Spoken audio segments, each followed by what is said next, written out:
أعوذ بالله من الشيطان الرجيم بسم الله الرحمن الرحيم الحمد لله الذي جعل الحمد مفتاح لذكره وسببا للمزيد من فضله ودليلا على آلائه وعظمته والصلاة والسلام على عبده ومن وحيه وخاتم رسله سيدنا ومولانا أبي القاسم محمد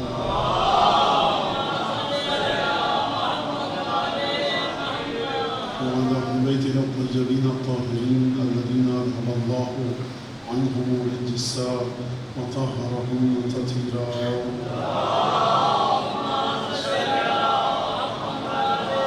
واللعن الدائم على أعدائه أجمعين.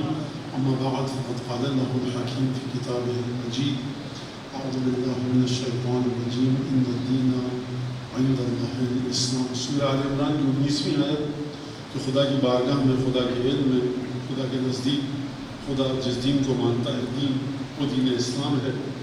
اور اسلام کا مطلب یہ کہ اپنے سر کو جھکا دیا جائے، خدا کے ہر حکم کے آگے اپنے سر کو سر تسلیم خم کر دیا جائے اور کوئی چون چرا نہ کی جائے.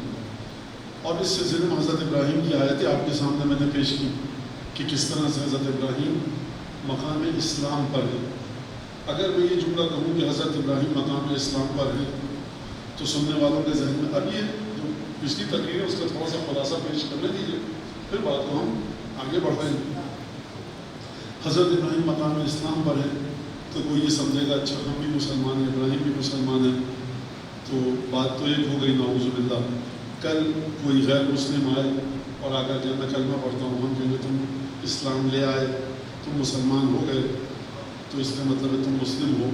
اور یہاں حضرت ابراہیم سورہ بقرہ میں ارشاد فرما رہے ہیں کہ پروردگار ربنا وجعلنا مسلمین لک، پروردگار مجھ کو اور میرے بیٹے اسماعیل کو مسلم بنا دے.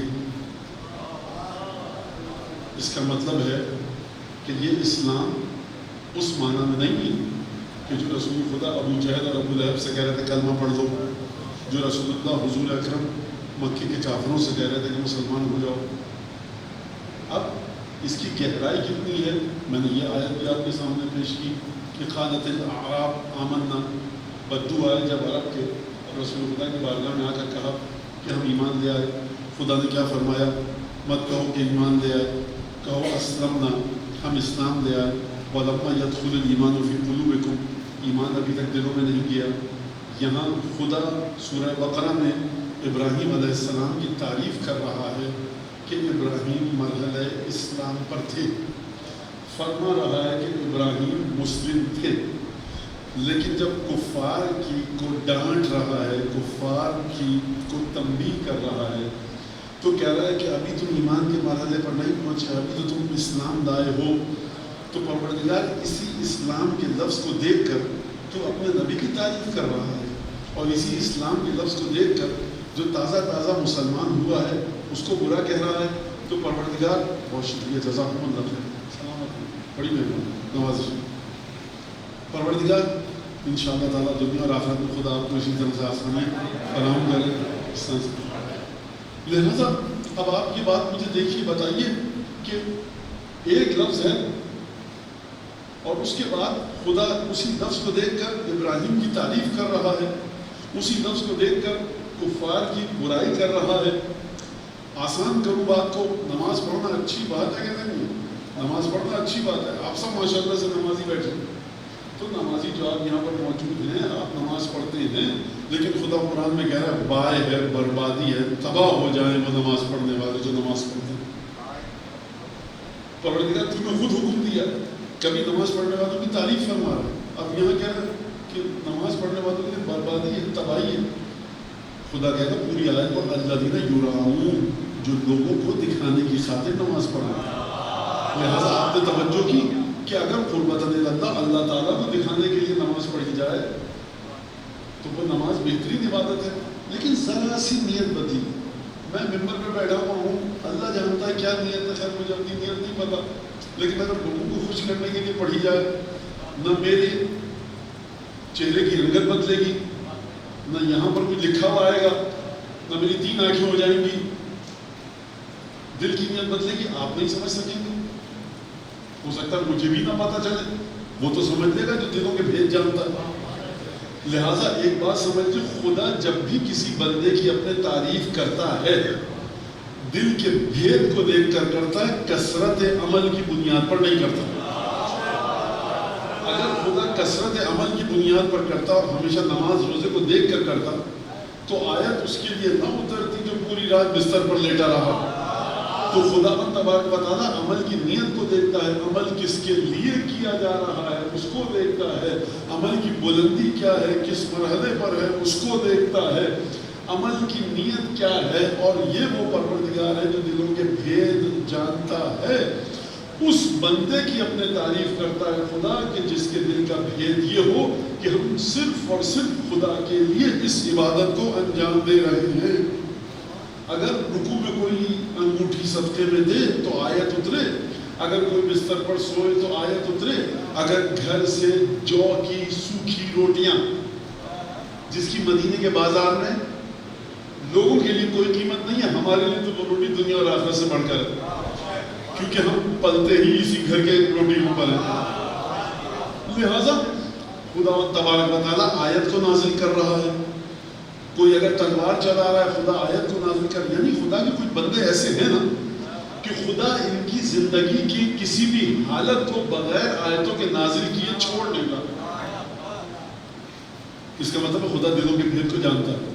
بات کہیں آگے نکل کے دوبارہ آئیے تو خداوند تبارک و تعالیٰ جس اسلام کو کہہ رہا ہے کہ تم ابھی اسلام کے مرحلے پر ہو, وہ یہ ہے کہ تم نے زبان سے کلمہ پڑھا. اور ابراہیم جس اسلام کی بات کر رہے ہیں وہ یہ ہے کہ پروردگار تیرے ہر امتحان کے آگے میں نے اپنے سر کو جھکا دیا. یہ وہ بندہ نہیں جو زبان سے اسلام صرف اس لیے آیا کہ مسلمانوں کے سوسائٹی میں رہ کر مسلمانوں کے فائدوں کو حاصل کر سکے. یہ بھی مسلمان ہے, لیکن وہ مسلمان کہ جو ہر حکم کے آگے سر جھکا دے. ابراہیم اس مرحلے پر ہیں جو ایمان کے بلند ترین مرحلے پر ہے اور زمین اور آسمان کے غیب کو دیکھ کر کیا. اب یہ بات آپ نے سمجھ لی. اس کا مطلب یہ کہ رسول اللہ صلی اللہ علیہ وآلہ وسلم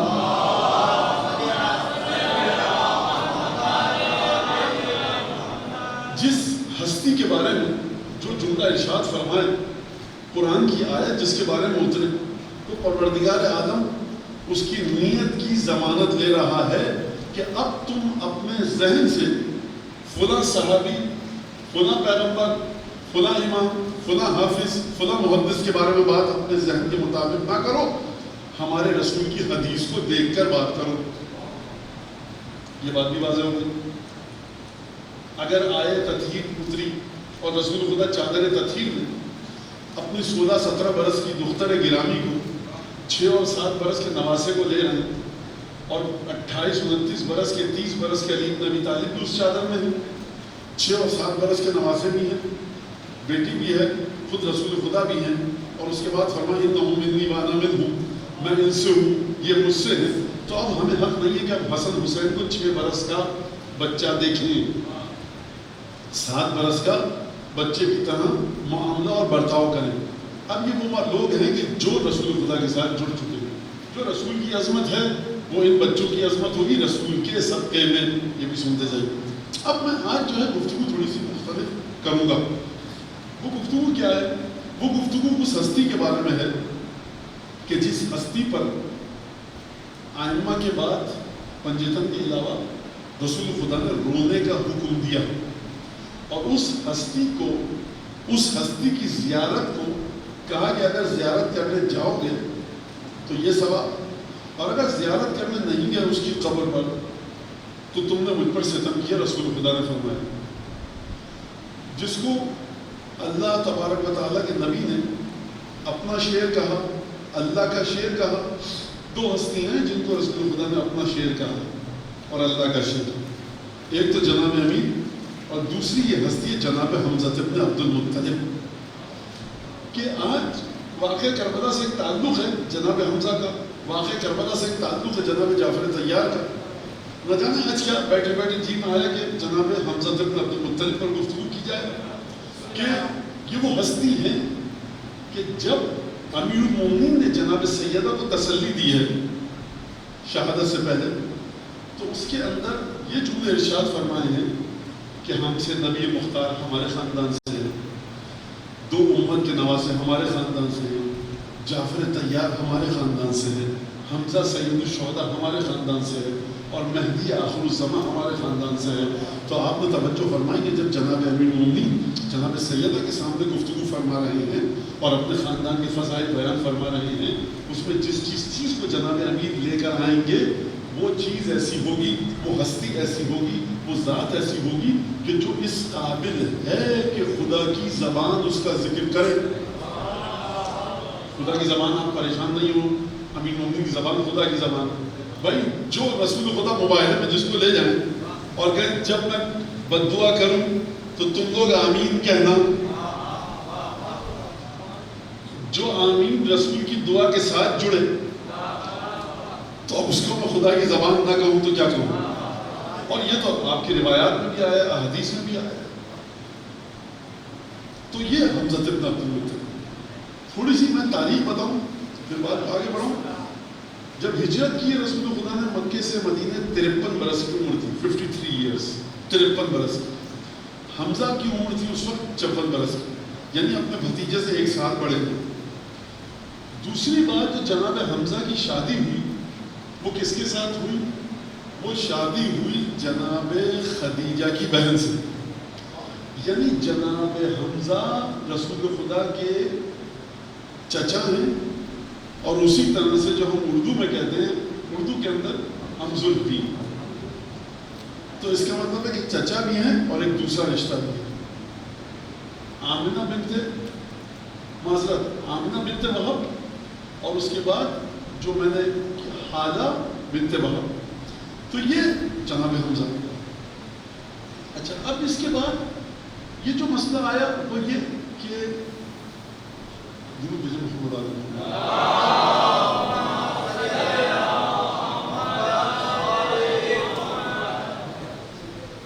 تو یہ جو ہے مسئلہ کہ جناب حمزہ کے سلسلے میں اس کو آپ سنیں۔ ہجرت سے 56 برس پہلے ولادت ہوئی، یعنی رسول خدا سے 1 برس پڑے۔ جناب امیر المومنین سے کتنے پڑھے؟ جناب امیر المومنین سے 31 برس پڑے۔ یہ جناب حمزہ۔ قرآن مجید میں سورہ بقرہ کی 25ویں آیت ہے کہ جس کے اندر خداوند تبارک و تعالیٰ فرما رہا ہے وَبَشِّرِ الَّذِينَ آمَنُوا وَعَمِلُوا الصَّالِحَاتِ أَنَّ لَهُمْ جَنَّاتٍ تَجْرِي مِن تَحْتِهَا الْأَنْهَارُ۔ حبیب خوشخبری سنا دو ان لوگوں کو کہ جو ایمان لائے اور جنہوں نے عمل صالح کیا۔ ان لہم، کیا خوشخبری سنا؟ یہ تھا تمہارا کام کہ تم ایمان لائے اور عمل صالح کیا۔ اب ہے خدا کا کام کہ خدا ان کو کیا دے گا؟ ان لہم جنات تجری من تحتها الانہار، کہ ان کو خداوند تبارک و تعالیٰ ایسے باغ عطا کرے گا کہ جس میں نہریں، چھوٹے چھوٹے دریا، نہریں رواں دواں ہوں گے۔ اور پھر فرمایا کہ کلما رزقوا من ثمرۃ رزقا، جب بھی جنت کے پھلوں میں سے انہیں ایک پھل دیا جائے گا تو یہ کہیں گے کہ اتوا بہ متشابہہ، اس سے پہلے ہم یہ پھل کھا چکے ہیں۔ لہم فیہا ازواج مطہرہ وہم فیہا خالدون، ان کو بڑی پاک و پاکیزہ ازواج اور بیویاں ملیں گی جنت میں، اور یہ ہمیشہ جنت میں رہیں گے۔ مفسرین نے لکھا کہ یہ آیت نازل ہوئی، آیت کا ترجمہ تو ذہن میں رہے گا نا، یہ آیت نازل ہوئی ہے حمزہ، علی، جعفر طیار اور عبیدہ ابن حارث کے بارے میں۔ حمزہ کون ہے؟ رسول خدا کے چچا۔ علی کون ہے؟ رسول خدا کے چچا زاد بھائی جناب ابو طالب کے بیٹے اور ہمارے اور آپ کے پہلے امام۔ جعفر طیار کون ہے؟ امیر المومنین کے بھائی۔ عبیدہ ابن حارث کون ہے؟ عبیدہ ابن حارث امیر المومنین کے بھی چچا زاد بھائی ہیں، رسول خدا کے بھی چچا زاد بھائی ہیں۔ یہ وہ حارث ہیں جو عبد المطلب کے بیٹے تھے۔ حارث اگر عبد المطلب کے بیٹے ہیں تو رسول خدا کے کیا ہوئے؟ چچا۔ امیر المومنین کے کیا ہوئے؟ چچا۔ عبیدہ ہے حارث کا بیٹا، اس کا مطلب ہے عبیدہ ہوئے چچا زاد بھائی رسول اللہ کے اور جناب امیر۔ یہ جو 3 ہستیاں میں نے نام لیا، ایک تو چار ہستی، جعفر طیار، حمزہ، امیر المومنین اور عبیدہ۔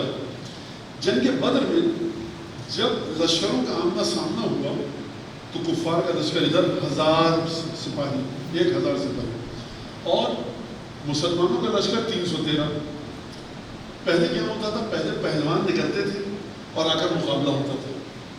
3 4 5 جتنے ادھر سے بھی پہلوان لشکر کھڑا ہوا دیکھ رہا ہے، پہلوانوں کا آپس میں مقابلہ ہو رہا ہے. جو جس کے پہلوان کو جتنا قتل کرے گا پھر مزید پہلوان نکلیں گے، پھر نکلیں گے. جب پہلوان ختم ہو جائیں گے، لڑتے لڑتے تھک جائیں گے، تو اب لشکر ایک دوسرے سے لڑ جائیں گے، پھر عمومی جنگ شروع ہو جائے گی. یہ بات ذہن میں رہے. آپ سمجھتے ہیں مقتل میں کہ جناب قاسم کا مقابلہ ہوا ازرق شامی کے بیٹوں کے ساتھ، تو یہ یہی تھا. مولا عباس کا آپ کو یہ واقعہ نہیں ملے گا، جناب قاسم نہ ملے گا، کیونکہ مولا عباس سے امام حسین نے کہا تھا پانی لینے جاؤ، تو مولا عباس نے کسی کو مقابلے کے لیے نہیں للکارا. اسے کہتے ہیں اسلام جو حضرت ابراہیم کا تھا. مولا نے کہا پانی دینے جاؤ. اب مجھے اپنی کو بہادری نہیں دکھانی ہے یہاں پر، ورنہ اگر ابو الفضل عباس کے سامنے اگر بلاتے پہلوانوں کو لشکر یزید کے، تو ابو الفضل عباس کا بھتیجا قاسم زمین چٹوا دے پہلوانوں کو. تو مولا عباس کیا کرتے؟ کہا کہ پانی لینے جاؤ، تو پانی لینے گئے. یہ ہے وہ اسلام کہ جس کا مرحلہ ایمان سے بھی بلند ہے، اور یہ ہے وہ اسلام کہ جو ابراہیم کے پاس تھا، بیٹے کی گردن کاٹنے کو تیار ہو گئے، بیوی بچوں کو اکیلے چھوڑ کر جانے پر تیار ہو گئے. لہذا یہ جو مرحلہ آیا تو پہلوانوں کا سلسلہ ہوتا تھا. مسلمانوں کے لشکر سے 3 پہلوان نکلے. عام صحابہ کرام، کفار کے لشکر سے بھی 3 نکلے. اب اس میں جو تھا وہ ایک یزید کا نانا لگتا تھا، ایک یزید کے والد کا بھائی لگتا تھا، اور ایک یزید کے والد کا ماموں لگتا تھا. سمجھ لیجیے کربلا کہاں پر بن رہی ہے. 3 عام سے بیچارے صحابہ نکلے، نماز روزہ متقی بہادر تھے. کفار نے جب یہ دیکھا ان تینوں کو، کہا کہ یا محمد ابرز علینا اکفاءنا، ہمارے ہم بدلہ بھیجو، ہم ان سے نہیں لڑیں گے. اس کا مطلب کیا ہے؟ عرب کی ایک عادت ہے، اور جہاں پر ابھی تک وہ روایات باقی ہیں وہاں پر ایک عادت ہے، انسان کمزور دشمن سے لڑنا پسند نہیں کرتا. یہ گھٹیا آدمی کی عادت ہے. آپ میرے پاس عہدہ آ گیا، میں بہت بڑا عہدہ مل گیا مجھے سٹی گورنمنٹ میں، صوبائی گورنمنٹ میں، بیچارہ ایک آدمی سا تھا، اس کے گھر کو دروازہ توڑ دیا، گھر گرا دیا، اس کو جیل میں بھجوا دیا، پولیس والے سے کہا اس کو کیا کروا دیا، کیا کر دیا. یہ گھٹیا عادت ہے. وہ کافر تھے لیکن اس سطح کے گھٹیا نہیں تھے. کیا محمد ہمارے ہم پلہ بھیجو، بھائی تمہیں جنگ کرنی ہے جنگ کر لو، میں کہہ رہا ہوں تمہیں جنگ کرنی ہے کر لو. نہیں، جب جنگ کروں گا میں جا کر تو یا محمد کے صحابی مجھے مار دیں گے یا میں محمد کے صحابیوں کو ماروں گا. میں یہ کفار کی زبان میں گفتگو کر رہا ہوں، نبی کریم کا اس طرح سے نام لے رہا ہوں، ورنہ نبی کریم کا نام احترام سے لینا چاہیے. میں سمجھانے کے لیے اپنے بچوں کو، یا حبیب خدا کے دشمنوں کو تینوں کو ہم مار دیں گے، یا جو صحابی آئے وہ ہم کو مار دیں گے، تو جنگ ہوگی نا. بڑا آدمی چھوٹا آدمی آئے تمہیں اس سے کیا لینا دینا. تو عرب کی ایک عادت ہوتی تھی، اگر ہم اس سے مر گئے، اس نے ہمیں قتل کر دیا، تو تاریخ میں لکھا جائے گا ایک معمولی آدمی سے قتل ہو گئے. اور اگر ہم نے اسے قتل کر دیا تو تاریخ میں لکھا جائے گا کہ کتنے معمولی انسان کو قتل کیا. کسی ایسے کو تو بھیجو کہ جس سے جنگ کر کے ہم کو لطف آئے. اگر قتل بھی کر دے تو تاریخ میں لکھا جائے کہ بڑے بہادر نے ان کو قتل کیا. توجہ فرمائیے آپ نے.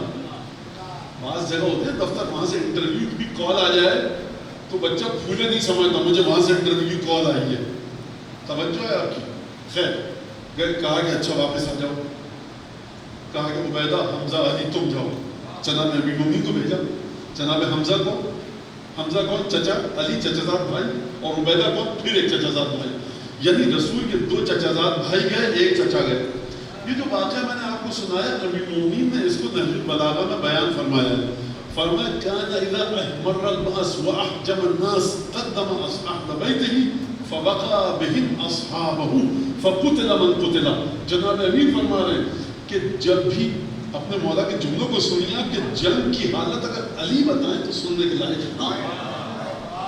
مجھ جیسا کوئی بتائے کہ جو پچھلی صفوں میں ہوتا تھا، مجھے کیا پتا کہ اگلی صفوں میں کیا ہوا. فرمایا كان اذا احمر الباس واحجم الناس، جب جنگ کے شعلے بھڑکتے تھے. بخدا مجھے رکنے دیجیے یہاں پر. میں بچوں سے کہہ رہا ہوں اپنے امیر المومنین کو ذکر کو سنو مت. محبت مت کرو علی بن ابی طالب سے، اپنے وجود کو حوالے کرو جناب محبت چھوٹا لفظ ہے، وجود کو، اپنے وجود میں علی بن ابی طالب کو اتارو، اپنے خون میں رچاؤ، اپنے گوشت میں بساؤ۔ یہ کیسے ہوگا؟ جو چیز مولا سے منسوب ہے دعا، اس کا مطالعہ کرو، ترجمہ اردو میں، نہج البلاغہ کے خطبوں کو نہیں کہہ رہا، کلام چھوٹے چھوٹے جملوں کا پڑھو، جو خطوط لکھے ہیں علی بن ابی طالب نے وہ پڑھو، علی بن ابی طالب کے ساتھ زندہ رہنا سیکھو، حسین بن علی کے ساتھ زندہ رہنا سیکھو۔ 2 مہینے 8 دن کیا، الوداعی ماتم بھی ہو 8 ربیع الاول کو ختم ہو جائے، علم بڑھا دیے جائیں، عزا خانے بند ہو جائیں، جو پٹکے وہ صندوق میں چلے جائیں، پھر اگلے ساتھ مولا توفیق دے بحق امیر المومنین انشاءاللہ۔ لیکن زندگی گزارنا سیکھیے آپ علی بن ابی طالب کے ساتھ، مدد مانگنا سیکھیے علی بن ابی طالب سے، زندگی اس طرح سے گزاری کہ جس طرح سے علی بن ابی طالب کو پسند ہے، بخدا کوئی رات کو نیت کر کے سوئے، کوئی دعا پڑھنے کی ضرورت نہیں ہے لمبی چوڑی، کوئی بڑی بڑی نمازیں پڑھنے کی ضرورت نہیں، واجب تو پڑھنی ہے، خالص دل کے ساتھ سوچ کر یا علی کل کا دن اپنی مرضی سے گزروانا۔ آپ یقین کیجئے انسان کو احساس ہوگا یہ میں نے جملہ غلط کہا، یہ کام غلط کیا، گھڑی پر نگاہ پڑے گی نماز کا وقت ہو چکا ہے نہیں پڑھی۔ علی بن ابی طالب وہ کریم انسان ہے، ایک قدم بڑھائیے 1000 قدم بڑھاتا ہے آپ کی۔ یاد رکھیے گا اس بات کو، یاد رکھیے گا اس بات کو، یہ بالکل یہ نسلوں تک طہارت جائے گی آپ کی جو آپ فرش اعظم میں بیٹھ گئے۔ لہٰذا بات کہیں اور نہ نکل جائے تو مولا نے فرمایا کہ جب بھی جنگ کے شعلے بھڑکتے تھے اور لوگ میدان جنگ سے بھاگ رہے ہوتے تھے، احجم الناس یعنی حملہ آور بہادر سورما آگے بڑھ نہیں پاتے تھے، پیچھے ہٹنے لگتے تھے۔ جب حملہ گھمسان کا حملہ ہو تو کس کی ہمت ہے کہ آگے ٹکا رہے گا؟ اس جملے کو یاد رکھیے گا، مجھے جناب جعفر کی شہادت پڑھنی ہے تو اس میں ایک جملہ پیش کروں گا، اس جملے کو یاد رکھنا کہ لوگ جب پیچھے ہٹ رہے ہوتے تھے تو کیا کرتے تھے رسول خدا؟ یہ تو سمجھ لیے جنگ کے شعلے بھڑک رہے ہوتے تھے، لوگ پیچھے ہٹ رہے ہوتے تھے دشمن کے خوف سے، تو رسول خدا قدم اہل بیتہ فباقی بہم اصحابہ، اپنے گھر والوں کو آگے کرتے تھے، اصحاب کی جان بچاتے تھے، گھر والوں کو قربان کرتے تھے۔ یہ جو آپ کے دل میں، مسلمانوں کے دل میں محبت اہل بیت ہے نا، یہ اسی وجہ سے ہے کہ محبت اہل بیت ہی، اگر اہل بیت نہ ہوتے تو صحابہ کا وجود ہی نہ ہوتا۔ علی بن ابی طالب فرمانے اپنے اصحاب کو بچایا۔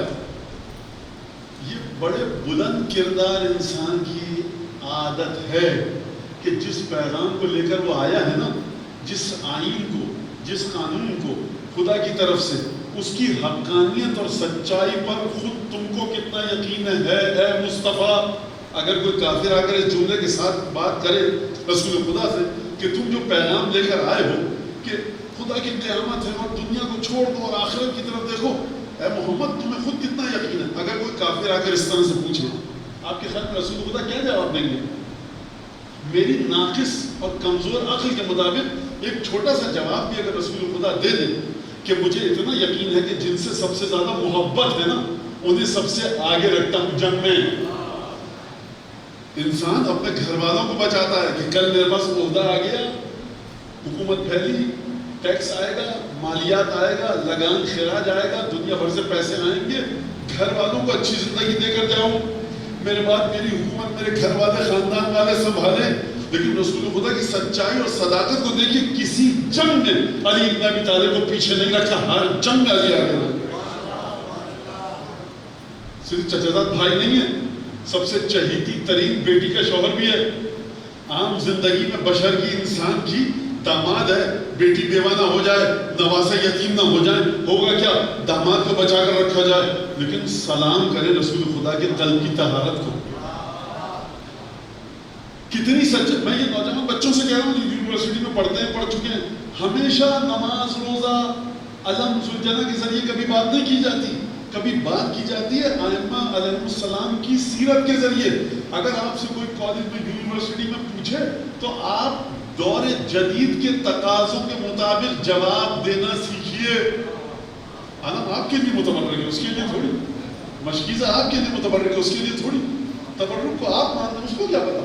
مٹی کی ٹکیا امام حسین کی ذریعے سے مس کر کے آئی، آپ اس کی طرف پیر بھی نہیں پھیلاتے ہو، اونچی جگہ پہ رکھتے ہیں، آنکھوں پہ لگا، اس کو وہ تو مٹی کا ٹکڑا ہے۔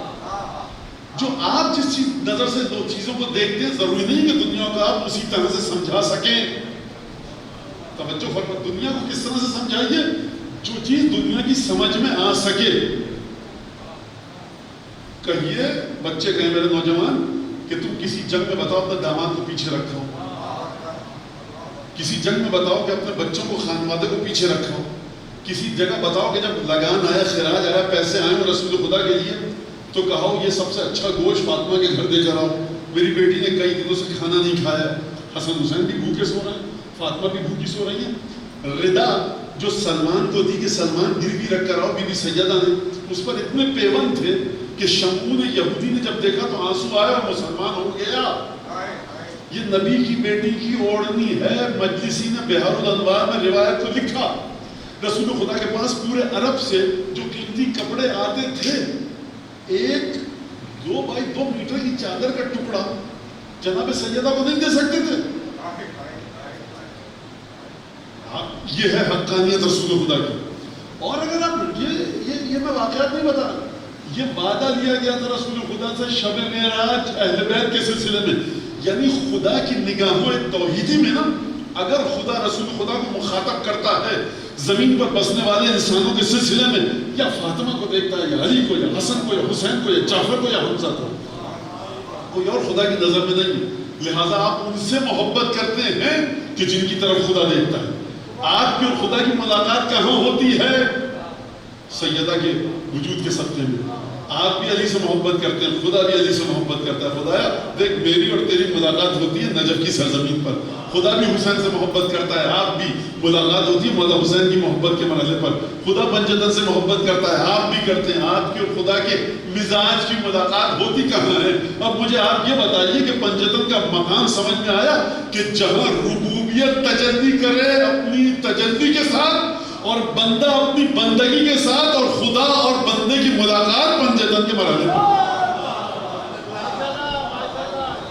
درود بھیجیں بنجدن کی بارگاہ میں. بلند آواز سے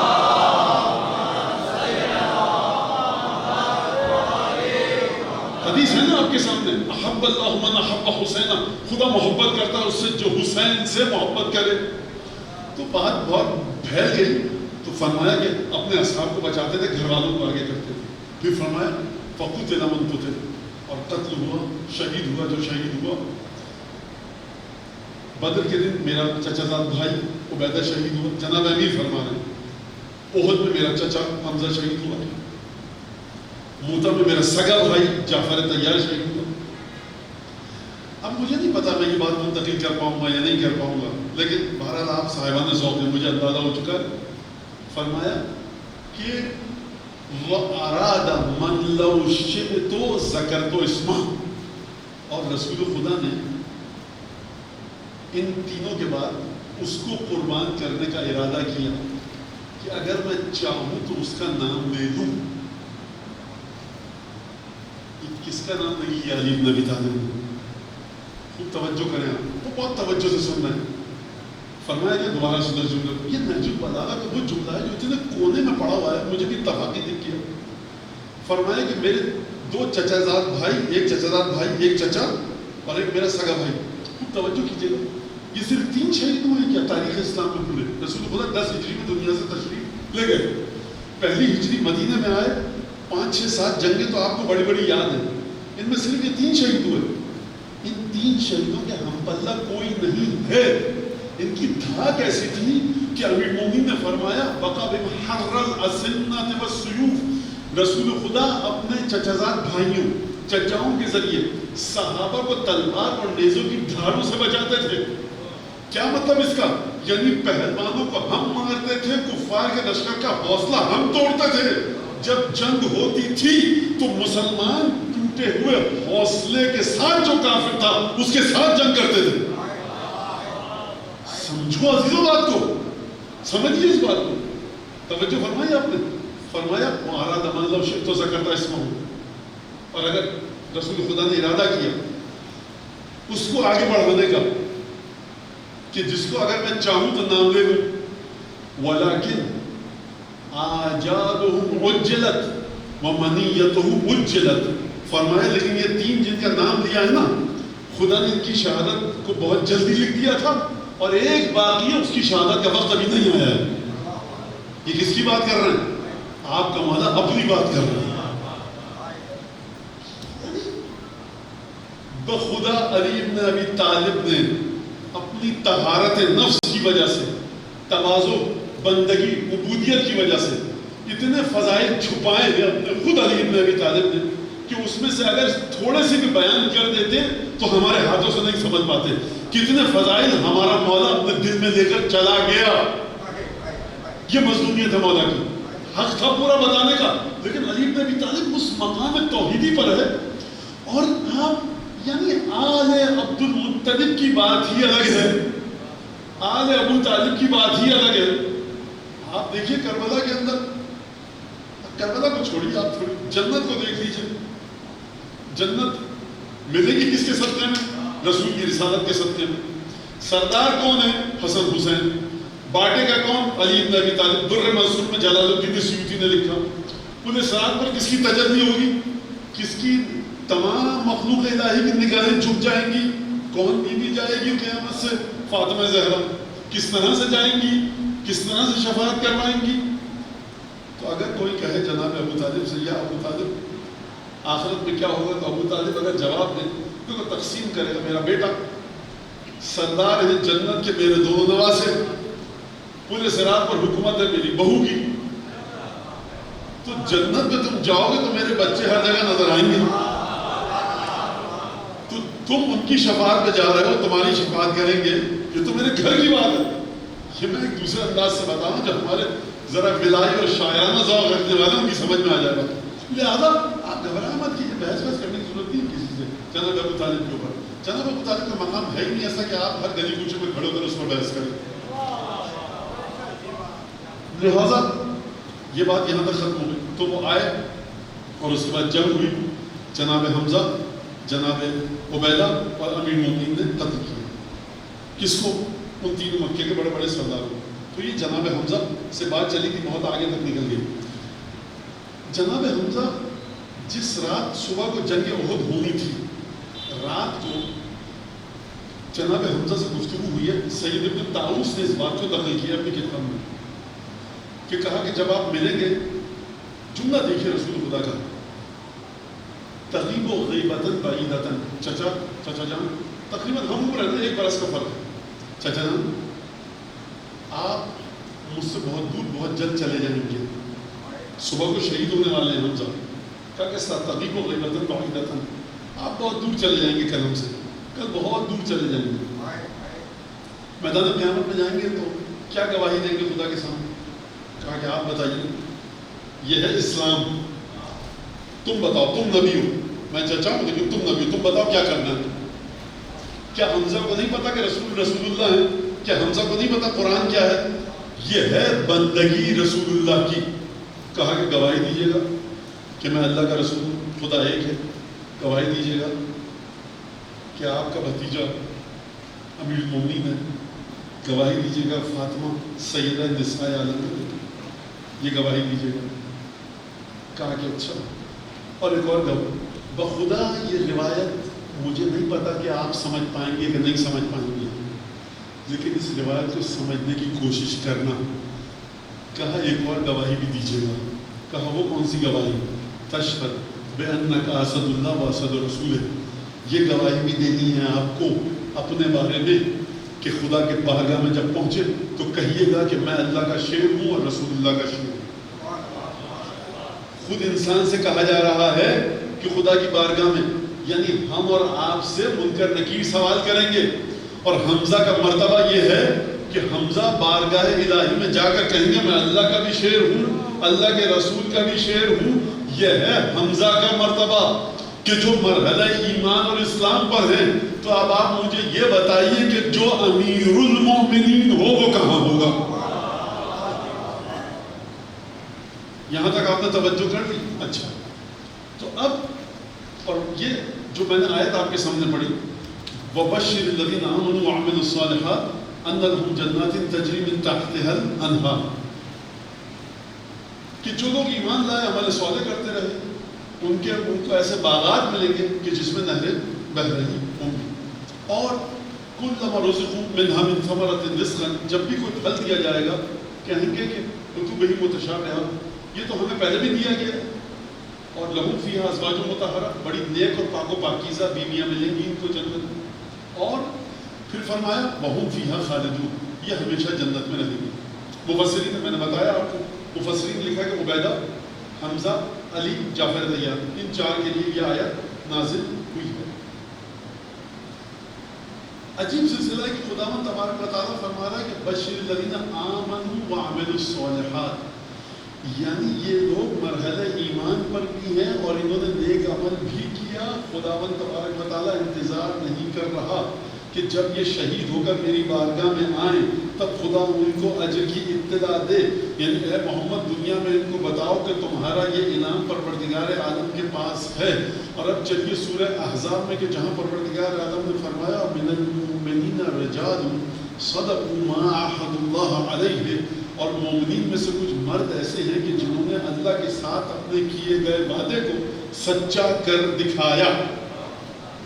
میری نماز کو خدا نہیں کہہ رہا کہ تم نے جو نماز پڑھنے کا حکم دیا تھا تم نے وہ نماز پڑھ دی، لیکن یہ خدا کے بندے اتنے پیارے ہیں خدا کو کہ کہہ رہا من المؤمنین رجال صدقوا ما عاهدوا اللہ علیہ، انہوں نے اللہ کے ساتھ جو وعدہ کیا تھا اس کو سچا کر دکھایا۔ فَمِنْهُمْ مَنْ قَضَى نَحْبَهُ، اس میں سے کچھ تو ہیں جنہوں نے شہادت کے ساتھ موت کو گلے لگا دیا۔ وَمِنْهُمْ، اور اس میں سے کچھ ایسے ہیں کہ يَنْتَظِرُ، انتظار کریں، وَمَا بَدَّلُوا تَبْدِيلًا، انہوں نے خدا کے ساتھ جو ان کا معاہدہ تھا رتی برابر اس میں تبدیلی نہیں کی ہے۔ یہ خدا جو دلوں کے حال جانتا ہے کہہ رہا ہے انہوں نے رتی برابر تبدیلی نہیں کی۔ تو کیا آیت نے قانون دیا؟ کچھ تو چلے گئے، کچھ انتظار کر رہے ہیں۔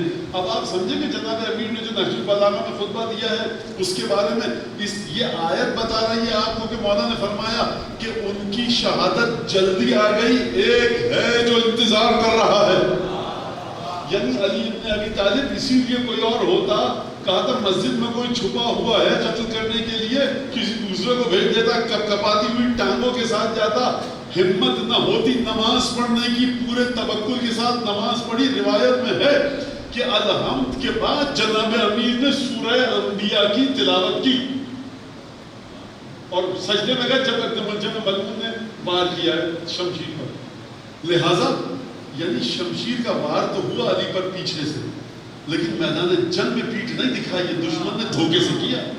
اس جملے کو یاد رکھیے گا، میں بھی آپ کے سامنے پڑھوں گا۔ لہٰذا یہ جناب حمزہ سے گفتگو کی، کہا چچا جان آپ یہ گواہی دیجیے گا کہ آپ اللہ اور اس کے رسول کے شعر ہیں۔ جب یہ سنا ادہشا و سقط لوجہہ، جب حمزہ نے یہ جملہ سنا کہ مجھے میرا بھتیجا رسول اللہ یہ فرما رہا ہے کہ آپ اللہ اور اس کے رسول کے شعر ہیں، تو ایک دفعہ اس وصف کو، اس تعریف کو سن کے حمزہ کو غش آ گیا، زمین پر گر گئے۔ یعنی مجھے اتنا بڑا رتبہ ملا ہے، تو یہ جناب حمزہ کا مرتبہ۔ اور اب آپ مزید آگے بڑھائیے بات کو، جناب جعفر طیار، ان دونوں شہزادوں کی گفتگو پیش کروں۔ امیر المومنین نے کہا ہے کہ اگر چچاؤں میں حمزہ ہوتے اور بھائیوں میں جعفر ہوتا تو میرے ساتھ جو یہ ہوا ہے نا کسی کی ہمت نہیں ہوتی کر سکتا۔ اب آپ بتائیے امیر المومنین اگر بہادری کی تعریف کرے، کچھ نہیں اس کے بعد رہ جاتا کہنے کو، کچھ نہیں رہ جاتا۔ یعنی ہم جعفر طیار اور جناب حمزہ کی بہادری کو نہیں سمجھ سکتے، علی ابن ابی طالب ہے، لہذا مسئلہ خیر تو درود پڑھیں محمد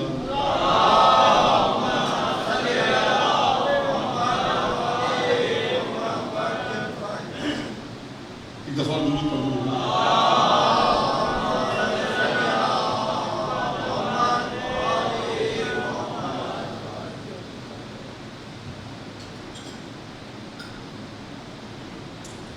لہذا اب یہاں پر یہ سلسلہ ہے۔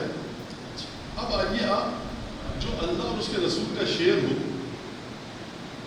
اور صبر کے ساتھ تمام مراحل کو گزارے، تو اب قیامت کے میدان میں ایک واقعہ پیش آئے جس کو چھٹے امام نے بیان فرمایا اور شیخ کلانی نے اصول کافی میں لکھا ہے۔ فرمایا اذا کان یوم القیامہ اول من یدعى نوح علیہ السلام، قیامت جب آئے گی تو سب سے پہلے نوح کو بلایا جائے گا۔ فَيَتَخَطَّ بَيْنَ النَّاسِ، جناب نوح میدان قیامت میں ایک بھیڑ لگی لوگوں سے گزر کر آئی. خدا پوچھے گا حل بلغت، نوح تم نے پیغام پہنچایا؟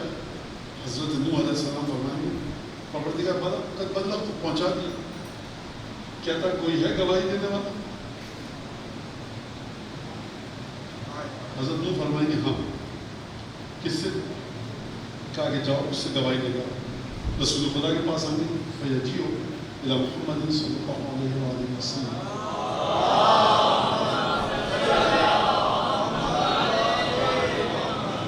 رسول خدا کے پاس آئیں گے. جب رسول خدا کے پاس آئیں گے تو دیکھیں ان اللہ تبارک و تعالیٰ یسألنی کہ حل بلغت یا حل بلغت، محمد مجھ سے اللہ نے پوچھا ہے کہ تم نے تبلیغ کی، پیغام پہنچایا، اور مجھ سے کہا کہ شہادت آپ دیں. واقعہ واضح، پریشانی تو کوئی نہیں، آسان ہے. کہا کہ ٹھیک ہے. تو رسول خدا مخاطب کریں گے جناب حمزہ اور جناب جعفر طیار، اذهبا واقبل الشہادہ، اے حمزہ اور اے جعفر طیار منہ سے شہادت لو اور خدا کو جا کر دو. یہ بالکل عجیب روایت، منہ سے لو اور خدا کو دو. آپ کے چہروں پر جو میں آثار دیکھ رہا ہوں سکون ہوا دل کو. جبرائیل کو نہیں دو، براہ خدا کو دو. آپ توجہ فرما رہے ہیں جعفر طیار اور حمزہ، لہذا خدا کو دیں. راوی کہتا ہے جو تو فداک یدنا رسول اللہ، چھٹے امام سے راوی کہتا ہے این علی بن ابی طالب، آپ کے دادا علی کہاں ہے؟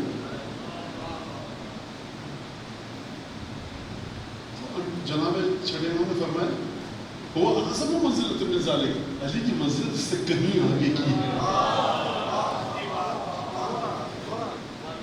یہ روایت سنیے. اچھا بیچ میں دو جملے اور سن لیجیے، میں نے اس لیے نہیں بتایا کہ جملہ پہلے واقعہ سمجھ لیں پھر آپ دیکھیں. جب نوح آئیں گے نا رسول خدا کے پاس، رسول اللہ جالس علی کثیب المشک، علی کثیب المسک. مشک فارسی میں کہتے ہیں، عربی میں کہتے ہیں مسک. مسک یعنی وہ مشک. آپ تعلیم میں جائیں جو عطر بیچتے ہیں ان کو پتہ ہے مشک کی خوشبو ہوتی ہے، بڑی مہنگی ہوتی ہے. اب یہ جو مل رہی ہے ساری بازار میں وہ سب کیمیکل، خوشبو وہی ہے لیکن ہے کیمیکل.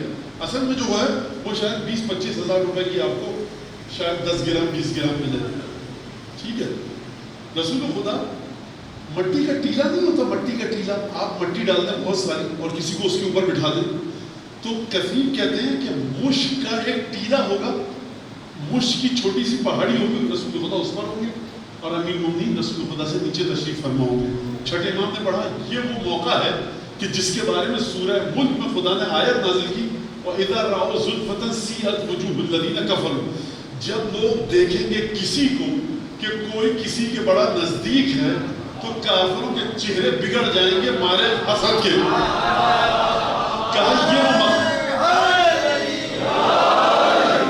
کہا مولا کون کس کے قریب ہے؟ کہا ہمارے جد ہمارے نانا رسول خدا کے اتنے قریب ہوں گے کہ جب دیکھیں گے کہ جس کو علی سے جتنی محبت ہے اس کو اتنی رسول سے محبت ہے.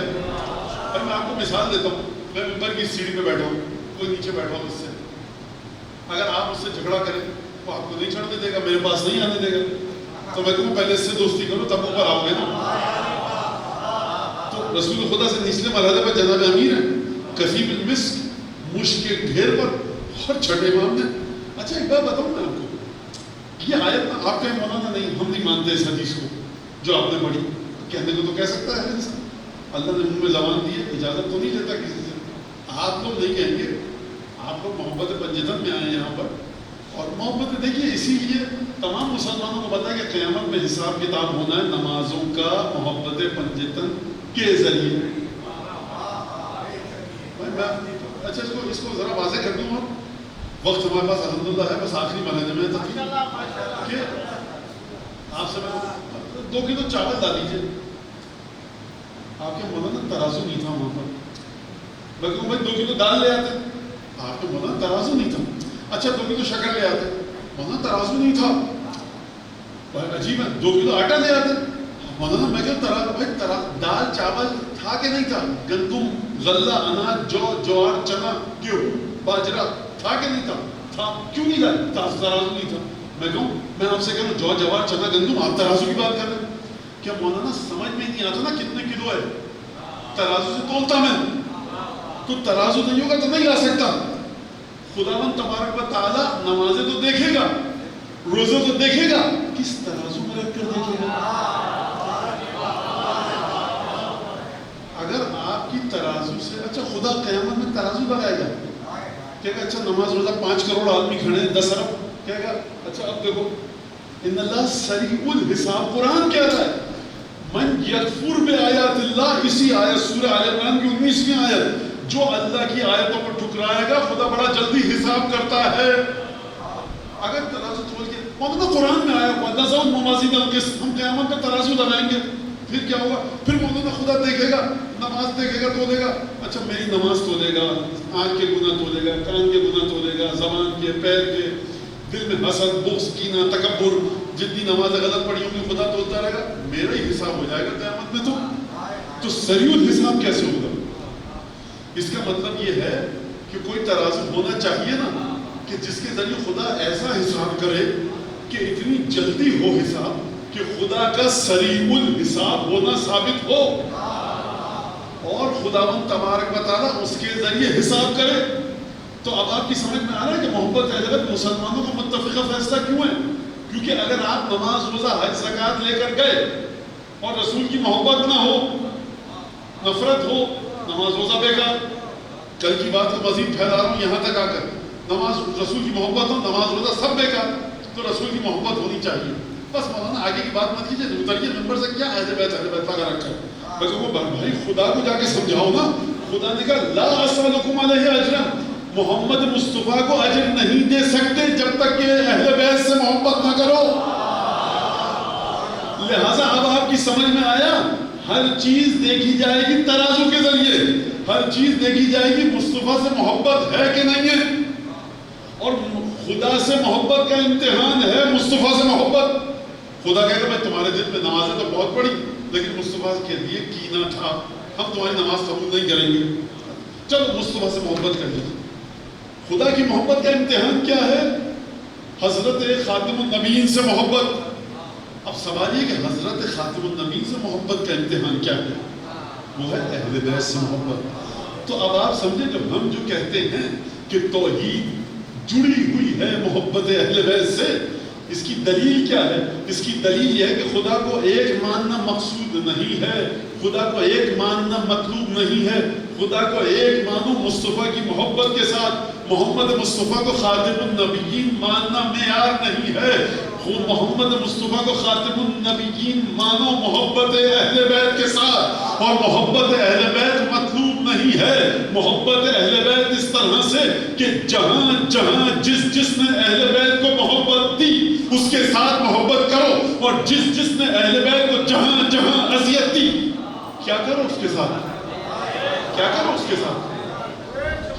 تو آپ نے دیکھا مسلمانوں کا اختلاف ہے ہی نہیں.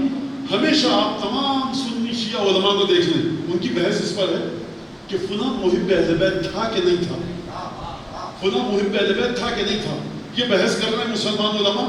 اب وہ اللہ کو جواب دیں. میں تو نقل کفر نباشا. بھائی یزید قصوروار نہیں تھا. کوئی کہہ رہا یزید قصوروار تھا، نہیں تھا. تھا. یزید نے قتل نہیں کروایا، پسر سعد نے کروایا. شبر بن ذوالجوشن بے گناہ تھا. عبید اللہ نے گناہ کیا. عبید اللہ نے اہل بیت کو اسیر قید نہیں کیا. ایک کہہ رہا کیا. بحث کرنا دلیل اس بات کی کہ تم عبید اللہ بن زیاد کی نمازوں کو نہیں دیکھ رہے. یہ دلیل اس بات کی ہے تم یزید کو نہیں دیکھ رہے کہ مسلمان خاندان میں پیدا ہوا تھا.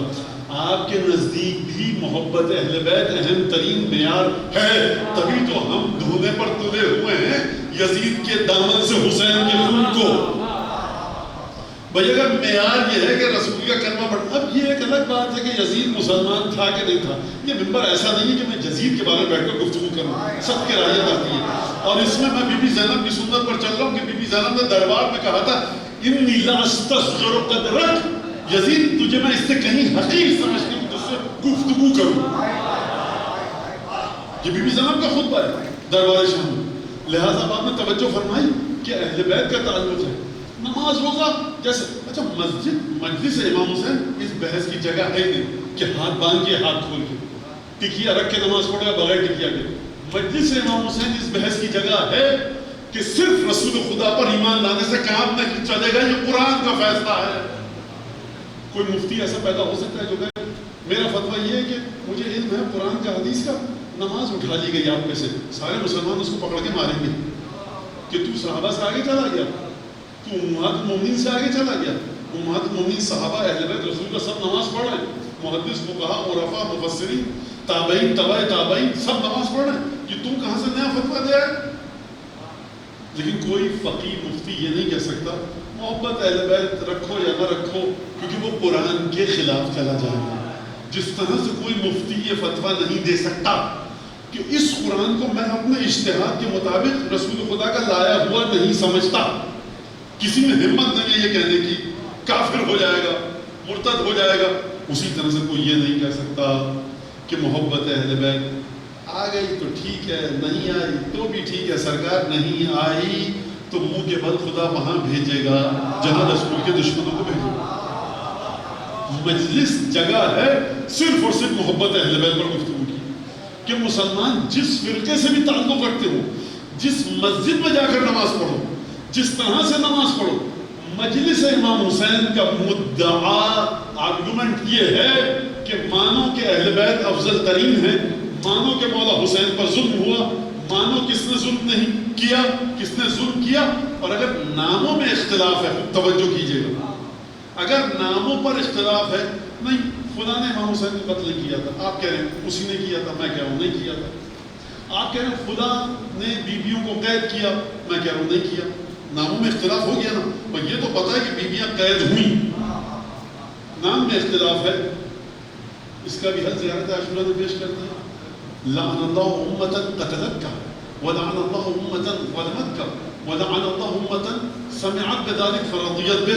بھئی کربلا میں نہیں تھے, ٹھیک ہے 1400 سال پہلے, تو یہ بتاؤ جس نے بھی قتل کیا ہو, امریکہ سے آیا تھا, انگلستان سے کوئی آیا تھا, ہمالیہ کی چوٹی سے آیا تھا, کوئی تو تھا حسین کا قاتل, ہاں کوئی تھا. ہے ہمت لعنت کرنے کی؟ نہیں, ہم لعنت کیا فائدہ, دونوں چلے گئے, اپنا نام کرو, اپنا نماز روزہ کرو, لعنت کا کوئی فائدہ نہیں امام حسین کے قاتل پر. تم دل پہ ہاتھ رکھ کے, قرآن پہ ہاتھ رکھ کے بتاؤ, امام حسین اگر کربلا کے میدان میں دیکھتے رسول اللہ امام حسین کو تو کس کے ساتھ ہوتے؟ اگر اس کا جواب جب واضح دے دو کہ امام حسین کے ساتھ ہوتے, تو پھر تم پر واجب ہے کہ قاتل حسین سے بغیر نام لیے ہی صحیح لعنت تو کرو.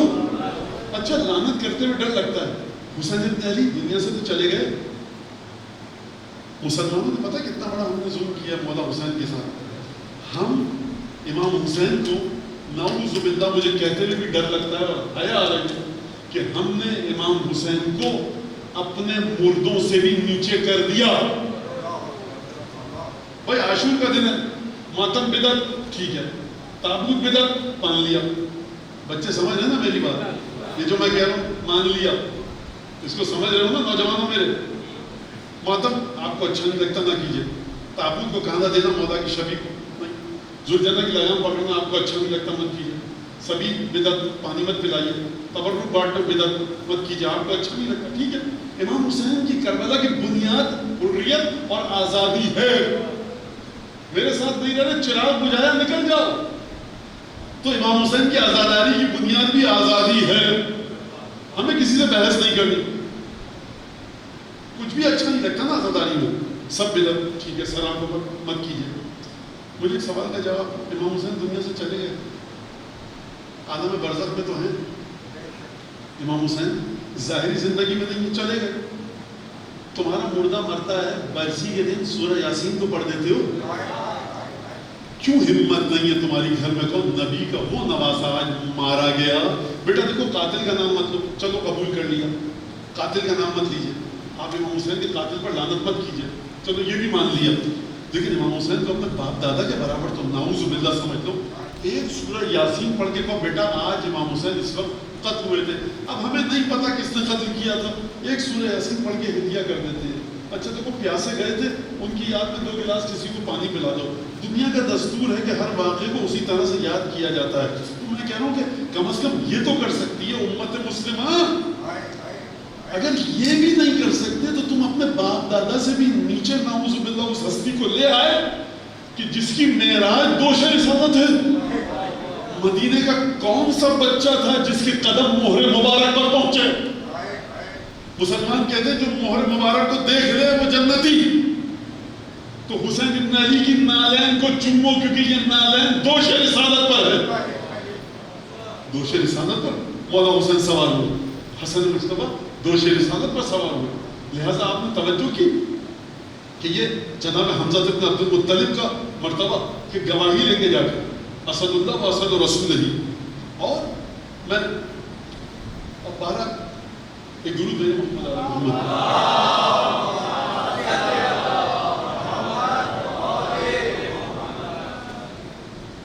اب جب آتی ہے بات جناب امیر کی تو امام حسین کی زمانی میر انیس نے 2-3 بند لکھے ہیں، وہ میں آپ کو سناؤں. اور ان کچھ دنوں میں آپ کا ذوق ماشاءاللہ سے پتہ لگ گیا مجھے، اتنی محنت نہیں کرنی پڑ رہی مجھے بالکل بھی بڑی. امام حسین کی زبانی میر انیس فرما رہے ہیں کہ جب انسان میدان جنگ میں آتا ہے اپنے فضائل پڑھتا ہے، میں ہوں. اب امام حسین کی زبانی سنی میر انیس کیا فرما رہے ہیں. آپ سب میر انیس کو جانتے ہیں، 1874 میں انتقال ہو گیا، تو تقریباً 150 برس پہلے ان کا انتقال ہو چکا ہے. اور میرے خیال سے اور میر انیس کی مرثی معمولی نہیں ہے، ٹاٹپور خاندان کے ایک بڑے بزرگ ہیں، ان کا نام میں بھول گیا. حتیٰ انہوں نے جب تک کی مسافت شب آفتاب میں انیس کے اس مرثیے کا سندھی میں ترجمہ کیا. انیس کے ایک مرثیہ سندھی میں ترجمہ ہو چکا، اور یہی ترجمہ انگریزی میں بھی ہوا ہے، یہی ترجمہ عربی میں بھی ہوا ہے. تو یہ معمولی مرثیاں نہیں. بہرحال یہ میں ایک اور مرثیے سے پیش کر رہا ہوں. امام حسین آتے ہیں لشکر کے سامنے، انیس بتا رہے ہیں آپ کے سامنے امام حسین کی فضیلت بیان کر رہے ہیں. سننے خوب توجہ کے ساتھ نوجوان، میں روایت نہیں پڑھ رہا، میں حدیث نہیں پڑھ رہا، میں مقتل بیان نہیں کر رہا، انیس کی زبانی بتا رہا ہوں. امام حسین آئے اپنے فضائل بتائیں گے نا. فرما رہے ہیں کس کا پدر رسول خدا کا وزیر ہے؟ میرا بابا رسول اللہ کا وزیر ہے. میدان جنگ میں حسین اپنے فضائل نہیں پڑھ رہے، اپنے بابا کے فضائل پڑھ رہے. کس کا پدر رسول، پدر یعنی باپ، کس کا پدر رسول خدا کا وزیر ہے؟ دونوں جہاں میں کون بشیر و نذیر ہے؟ وہ کون ہے جو صاحب تاج و سریر ہے؟ بنیاد کفر کس نے جہاں سے مٹائی ہے؟ کس نے نبی کے دوش پہ معراج پائی ہے؟ زوراوران خلق کو کس نے کیا ہے زیر؟ بڑے بڑے پہلوانوں کو کس نے قتل کیا؟ زوراوران خلق کو کس نے کیا ہے زیر؟ انیس اپنے فضائل، جناب امام حسین علیہ السلام اپنے فضائل نہیں بتا رہے، کہ میرا بابا وہ تھا اور اس کے فضائل سنو. اور پھر اس کے بعد فرماتے ہیں عجیب جملہ، فرماتے ہیں کس کی سخا کا گل ہے عراق و حجاز میں. کس کی سخا کا گل ہے عراق و حجاز میں. سائل کو کس نے دی ہے انگوٹھی نماز میں. حق نے کیا عطا پہ عطا. حل عطا کسے؟ عطا پہ عطا یعنی ادھر علی صدقہ دیتے تھے، ادھر آیتیں اترتی تھی. تو علی کے گھر سے روٹیاں گئی، خدا نے آیت نازل کی حل عطا علی الانسان حین من الدہر لم یکن شیئا مذکورا. کس نے کیا عطا پہ عطا؟ حل عطا کسے؟ کس نے کیا اور کس کو کیا؟ خدا نے کیا، میرے بابا کو کیا. کس نے کیا عطا پہ عطا؟ حل عطا کسے؟ کہتی ہے خلق بادشاہ کل کفا کسے؟ کونین میں بلا شرف انما کسے؟ حاصل ہوا ہے مرتبہ لا فتح کسے؟ دنیا میں کون منتظم کائنات ہے؟ دنیا میں کون ہے جو پورا خدا کا کام چلا رہا ہے؟ دنیا میں کون منتظم کائنات ہے؟ کس کو کہا خدا نے کہ یہ میرا ہاتھ ہے؟ اب یہاں سے بات ختم ہو گئی. اب چلیے آپ کہ علم کے بارے میں کیا کہا. حمزہ، جعفر طیار، علی کے بارے میں میر انیس کیا فرما رہے ہیں. ان تینوں شہزادوں کا ذکر ہوا نا، جناب حمزہ، جناب جعفر طیار اور جناب امین کا.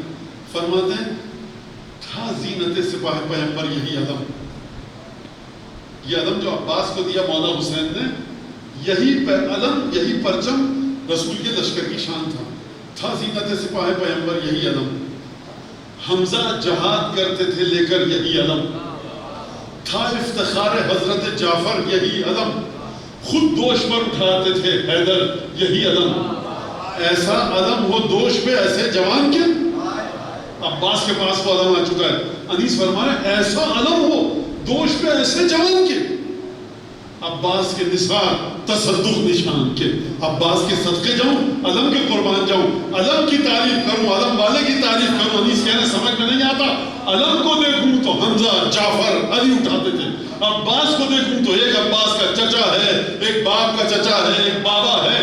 علم والے کی شان ایسی ہے، علم کی شان ایسی ہے. یہ علم وہ ہے جو رسول سے ہوتا ہوا حسین تک آیا. عباس وہ ہے جو بنو ہاشم سے ہوتا ہوا حسین تک آیا. ایسا علم ہو دوش پہ ایسے جوان کے. عباس کے نثار تصدق نشان کے. صلی اللہ زہ علم و حامل علم. آتی ہے بوئے خود حریر سے دم بدم. یہ شان، یہ شکو، یہ اقبال، یہ حشم. عجیب انداز سے انیس علم کی تعریف فرمانے، ابو الفضل عباس کی تعریف فرمانے. تو آپ نے توجہ کی کہ کس طرح سے اہل بیت کی فضیلتیں جڑی ہوئی ہیں. فرما رہے ہیں تھا زینت سپاہ پیغمبر یہی علم. یہ میں سمجھتا پیغمبر 50 سال پہلے دنیا سے چلے گئے، 61 ہجری ہے. کہاں وہ علم شاید چلا گیا ہو، وہ چوبہ علم، وہ پٹکا ختم ہو گیا ہو، وہ کسی زمین پہ امیر مومنین نے دفن کر دیا ہو، سمندر میں ڈال دیا اور جبرائیل لے گیا، مجھے نہیں پتا. لیکن علم کو مت دیکھو. یہ ہاتھ وہ ہے جو وارث علی مرتضیٰ ہے. یہ ہاتھ وارث رسول اللہ ہے. اگر ہاتھ حسین کا وارث علی مرتضیٰ ہے، اگر ہاتھ حسین کا وارث رسول اللہ ہے، تو عباس بنو ہاشم کے علمداروں کا وارث ہے. لہذا جب جناب حمزہ، بس آپ کی زحمت تمام اور مسائل کی منزل کی طرف آؤں، جب جناب حمزہ شہید ہوئے اور ہند نے وعدہ دیا اپنے غلام کو کہ تو علی، محمد یا حمزہ کا سر کاٹ کے لا. بدر میں تھے 313 مسلمان. ہند نے 3 کا سر کیوں مانگا؟ یہ جملہ بتاتا ہے ہند کا کہ وہ 313 کی طرف دیکھ ہی نہیں رہی، ان 3 کی طرف دیکھ رہی ہے. اب آپ کی سمجھ میں آیا جناب امیر کے جملے کا مطلب؟ اپنے گھر والوں کو ہمیشہ آگے کرتے تھے. دشمن کو بھی پتا ہے کہ محمد کا پیغام کس کے ذریعے آگے بڑھے گا، دین مصطفیٰ کو کون بچائے گا. لہذا اس نے جواب دیا کہ علی بن ابی طالب ہاتھ میں 2 تلواریں لے کر لڑتا ہے، بہت پھرتیلا ہے، 22 برس کا نوجوان ہے. محمد مصطفیٰ کے پاس جانا بڑا ممکن نہیں ہے. حمزہ کی عمر جو ہے وہ اس وقت 55 سال ہو چکی ہے، 56 سال. تو حمزہ کو میں نشانہ بنا سکتا ہوں. نیزہ مارا اس نے حمزہ کو، سلام اللہ علیہ، اس ملعون نے، جس سے جناب حمزہ شہید ہوئے. اس کے بعد یزید کی دادی آئی، پہلو کو چاک کیا، جناب حمزہ کے جگر کو چبانا چاہا. یہ واقعہ اتنا تکلیف دہ ہے کہ بی بی زینب نے اس واقعے کا ذکر یزید کے سامنے شام میں کیا. سمجھو اس بات کو نوجوانوں، سمجھو اس بات کو. حمزہ کا جسم زخمی، میدان پر لاش پڑی. جناب رسول خدا نے پوچھا میرے چچا کہاں ہیں؟ اپنے الفاظ میں بتا رہا ہوں. کسی کی ہمت نہیں تھی بتانے کی کہ جس چچا سے اتنی محبت کرتے تھے آپ، وہ میدان میں ہے اور پہلو شکافتہ ہے، کلیجے کو نکال کر چبانے کی کوشش کی گئی. کسی صحابی کی ہمت نہیں ہو رہی تھی. کیا کیا جائے؟ بتایا. ایک دفعہ چہرے کا رسول خدا کے رنگ متغیر ہوا، یقیناً آنکھوں میں آنسو آئے ہوں گے، کیونکہ حکم دیا کہ تم سب اپنے شہیدوں پر رو رہے ہو. احد کے جو مسلمان شہید ہوئے وہ حمزہ کا بابا کیا تھا، حمزہ پر کوئی رونے والا نہیں ہے. حمزہ کی فضیلت یہ ہے کہ ہر جمعرات اور پیر کو جناب سیدہ احد کے میدان میں جاتی تھی، جناب حمزہ کی قبر پر بیٹھ کر قبر کی زیارت کرتی تھی اور حمزہ کی قبر پر بیٹھ کر گریہ کرتی تھی. یہ ہے حمزہ. اور حمزہ کی قبر مطہر کی مٹی سے سلام اللہ علیہ بی بی سیدہ نے تسبیح بنائی ہے. سمجھ رہے ہیں میرے نوجوان بچے اس بات کو؟ بی بی سیدہ نے حمزہ کی قبر کی مٹی سے تسبیح بنائی ہے جس پر ذکر فرماتی تھی. ایک دفعہ رسول خدا آئے، حمزہ کی لاش کو دیکھا، چہرے کا رنگ متغیر ہوا، غم کے آثار آئے، میرا اتنا عزیز چچا چلا گیا، ایک چچا ابو طالب مکے میں گیا، مددگار چچا، دوسرا یہاں مدینہ تک خبر پہنچی، حضرت عبد المطلب کی ایک بیٹی ہے صفیہ بنت عبد المطلب، رسول خدا کی کون ہوئی پھوپھی، جناب امیر کی کون ہوئی پھوپھی، حمزہ کی کون ہوئی بہن، بی بی صفیہ کو پتہ لگا علی ابن ابی طالب کی پھوپھی ہے، رسول اللہ کی پھوپھی ہے، میرے بھائی کو شہید کر دیا گیا۔ ایک دفعہ پریشان ہو کر احد کی طرف آنے کا ارادہ کیا، رسول خدا کو لوگوں نے بتایا کہ آپ کی پھوپھی جناب صفیہ آ رہی ہے، رسول خدا نے کہا جلدی سے کوئی ردا یا عبا یا چادر حمزہ کی لاش پر ڈالے اور صفیہ کو حمزہ کی لاش کے پاس مت جانے دینا۔ بہن جب بھائی کی لاش کو دیکھے گی کہ پہلو شکاف تھا، نیزے کا سے زخمی بدن ہے، خون لہو لہن بہ رہا ہے، میری پھوپھی برداشت نہیں کر پائے گی۔ آپ میری بات کو سمجھ گئے نا؟ میں کہوں گا یا رسول اللہ اگر صفیہ آ جاتی اور اپنے بھائی حمزہ کی لاش کو دیکھتی، علی موجود تھے، جعفر موجود تھے، بنو ہاشم کے میں بھتیجے صفیہ کے موجود تھے، حسن حسین سیدہ موجود تھی، تمام کے تمام اصحاب پیغمبر موجود تھے، یا رسول اللہ آپ موجود تھے، اگر صفیہ گریہ کرتی تو آپ آگے بڑھ کر اپنی پھوپھی کو گلے لگاتے، کلیجے سے لگاتے، پھوپھی رسول آخر الزمان کو دیکھتی، جناب صفیہ کے دل کو ٹھنڈک پہنچ جاتی کہ علی موجود ہے، عقیل موجود ہے، جعفر کو دیکھ لوں گی، فاطمہ موجود ہے، بنو ہاشم کے مرد اور خواتین موجود ہیں۔ تو خاتون پر جب کوئی تکلیف پڑے تو محرم مردوں کو دیکھے، گھر کی خواتین کو دیکھے، سکون آ جاتا ہے کہ نہیں آ جاتا؟ یہ تو آپ بات مانتے ہیں نا؟ لیکن میں کہوں گا یا رسول اللہ آپ کی ایک نوازی زینب کبریٰ یہ ہے کہ آپ نے ایک حمزہ کی لاش پر چادر ڈلوائی، لیکن کربلا کے میدان میں آئیے، جب بی بی زینب کو قتل گاہ سے گزارا گیا ہے نا تو 18 بھائیوں، بھتیجوں، بیٹوں کے جنازے کو دیکھا ہے، ایک طرف حسین کے لاشوں کو دیکھا، بدن میں سر نہیں ہے، عباس کے کٹے ہوئے ہاتھوں کو دیکھا ہے، قاسم کے لاشے کو دیکھا ہے، علی اکبر کے سینے میں پیوند برچھی کو دیکھا ہے، اور محمد کے جنازے کو دیکھا ہے۔ یا رسول اللہ اگر آپ ہوتے احد کے میدان میں حمزہ کے لاشے پر تو آپ نے چادر ڈال دی، لیکن کیا کیجئے کربلا کے میدان میں۔ دوسرا جملہ عرض کروں، یا رسول اللہ اگر لاشیں سامنے تھے کوئی تو محرم ہوتا جو بی بی زینب کو کلیجے لگاتا، بی بی زینب اس کے آغوش میں آ کر گریا کرتی، ایک محرم بھتیجا تھا، وہ بھی رسن بستہ تھا، کوئی تسلی دینے والا نہ تھا۔ علی اور رسول کی بیٹی اپنے محرموں کے جنازوں کو دیکھتی ہوئی کوفے کی جاتی۔